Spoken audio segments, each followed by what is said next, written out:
Wild Spidey Moments, Part 25. Comment an interesting Spidey fact that you think others may not know. Today, I'd like to talk about a really cool comic that has been sitting on my shelf for months. I just happened to pick it up during Free Comic Book Day, but haven't taken the time to read it until now. It's a bit short, but let me tell you, it left me craving for the next issue. I'm talking about Spider-Man 2099 Dark Genesis issue number 1.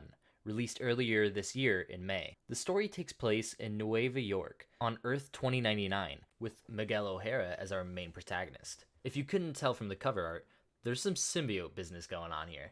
The city reminds me a lot of Night City from Cyberpunk 2077, which also parallels to our reality. The future may look bright and shiny, but the divide between rich and poor has only gotten worse. People here are now identified by their wealth, ranging from poor to elite. There's aluminum, platinum, and black card holders. Your card level is everything here. It can mean the difference between life and death, but also impunity from the law. In this world, the sadistic elite rule over the misfortuned and abuse their privilege to corrupt the capitalistic world into chaos. Wonder where they got that idea from. After years of torment from the upper class, the people of Nueva York are past their breaking point. They've taken Eat the Rich to the next level, not only breaking and entering to steal from the elite, but going as far as hunting them down to murder them.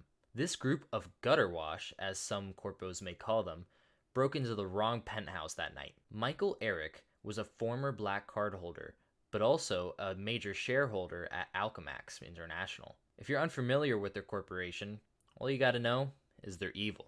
The intruders think they've hit the big time with this apartment, but don't realize that in Eric's vault lies a monster in waiting. A monster so very hungry, starving for carnage. Out of fear for his own life, Michael Eric breaks the only thing keeping the mad symbiote sealed. They fuse together into a reptilian-like creature pulled straight from the movie Aliens.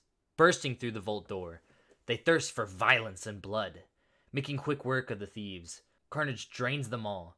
But it's not enough. He's missed this sweet taste and craves for more. This next page has a corporate news article written by one Jax J. Jameson. In true Jameson fashion, he's ripping into Spidey and calling him out for the menace he is. Speaking of the Blue Devil, we catch a glimpse of Miguel O'Hara swinging through the sky with his AI assistant Lila and the alien Spider-Woman. They go to investigate the break-in, which leads them to Alchemax. There, the board of directors discuss their plans to deal with the recent riots and the release of Carnage on Nueva York, deciding the best idea is to separate themselves from their long-imprisoned symbiote and possibly pass it as a mutant. You see, mutants already scare people, so it's easy enough. On top of that, they'll use their proprietary law enforcement officer's public eye to combat the monster. In true corpo scum fashion, since they own most of the hospitals in the city, they decide to raise the admission costs so that only platinum card holders could seek help. They say, if we can't control the chaos below, we can at least make a killing off of it.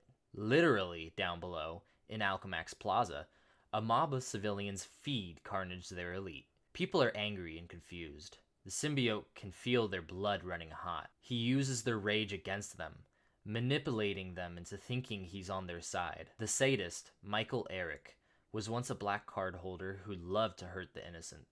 And now they cheer him on as he feeds on whoever is handed to him. It got to the point there was no differentiating between an elite and a civilian. They were simply tearing each other to shreds. There was only carnage. Spider-Woman tries to stop the crowd, but there's just too many. Backup arrived, but it's also no use against the symbiote.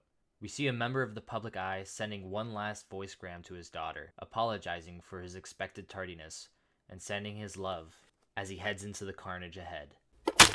The symbiote's razor-sharp, lizard-like tail gashes into the law officer's side. He would have been ripped apart had Spidey not come kicking into Carnage's face. Suddenly, we cut to a place far away from the city, in Little Madripoor. There, in a dark room, we see a news report on Carnage, and a familiar figure who wishes him harm. Not only that, he wants vengeance for the people being preyed upon. It's 2099 Ghost Rider.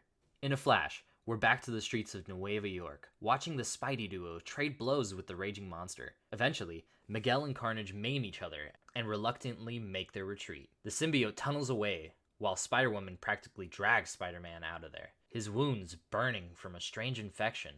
We catch another glimpse of a futuristic Marvel with the dog in the fight. Yet another who watches news of rioting in Nueva York and the arrival of Carnage. He craves vengeance too. He's revealed as 2099's Moon Knight. We're back to the Spideys. This time on the Upper East Side, Spider-Woman takes Miguel to a hospital where a large group of innocents are being denied entry.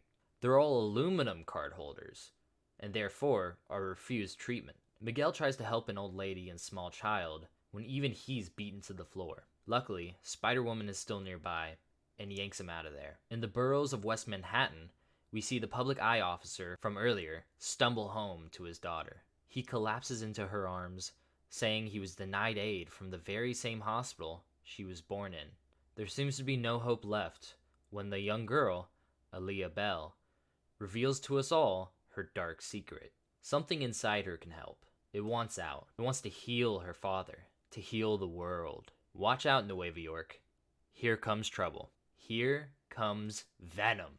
I don't know about you, but I'm absolutely hooked on this story and can't wait to get my hands on the next issue. I have so many questions. Where did Carnage burrow off to? Will he return with an army of little Carnages? What has Miguel been infected with, and will he recover? Who is the 2099 Spider-Woman from space? Will we get to see a fight between the Spidey duo, Carnage, Ghost Rider, Moon Knight, and Venom? Who else will come out of the woodwork? I'm going to do some reading up on exactly that and fill you in as soon as possible. Thanks for watching, y'all. Be sure to tune in next time for yet another amazing Spider-Man story. Remember, October 20th, Spider-Man 2 comes out, and I will be doing an unboxing of the collector's edition.